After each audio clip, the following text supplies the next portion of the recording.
Magsasagawa ng investigasyon ng Department of Justice para alamin kung sino ang nag-ayos ng kontrata sa pagtatayo ng bagong headquarters sa National Bureau of Investigation o NBI. Napag-alaman din kasi na ang may gawa ng gusali kumpanya ng pamilya Diskaya. Si Luisa Erispe sa detalye. Isiniwalat ng National Bureau of Investigation na ang mga Diskaya rin ang kontraktor sa konstruksyon ng NBI headquarters sa Maynila. Ayon kay Director Jaime Santiago, 2.4 billion pesos ang halaga ng kontratang nakuha ng St. Gerard Construction Company at Waymaker General Contractor OPC na pagmamay-ari nina Curly at Sara Diskaya. DPWH ang nagpa-bidding kung sinong kontraktor ang makukuha.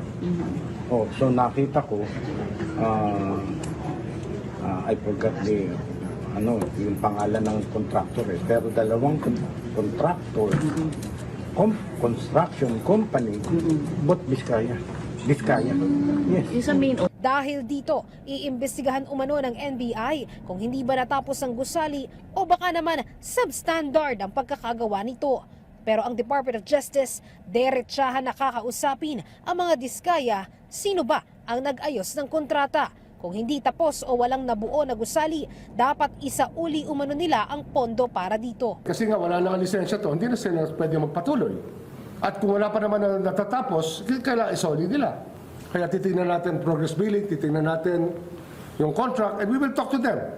Kung sino ang kausap nila, kung sila yung hinahinga ng pera, tungkol sa isyong to sa NBI building. Muli ring sinabi ng DOJ, pagkakataon na ito ng mga Diskaya para magsabi ng buong katotohanan hinggil sa mga maanumalyang proyekto ng gobyerno at ang korupsyon na nangyayari sa likod nito. Ayon kay Secretary Remulla, handa pa rin silang makinig sa mga Diskaya. Hindi ko sinasarado yung pinto sa Diskaya couple kung sila yung magsasalita at sasabihin nila yung buong katotohanan. Kasi mahirap po na hindi ho buong katotohanan ang lalabas. Kagaya nito, NBI building na involved, very close to home.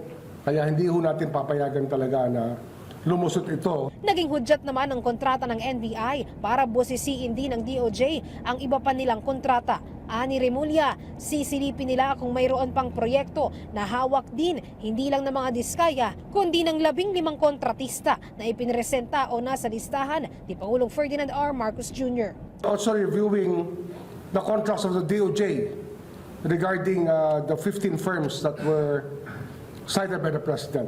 Kasi meron pa kami na ibang napapalitaan na ibang mga contracts. Gaya yan, yung sa NBI, ngayon ko lang nalaman yan, that the Diskayas were part of it.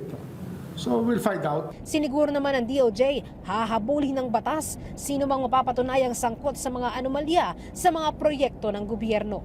Luisa Erispe para sa Pambansang TV sa Bagong Pilipinas.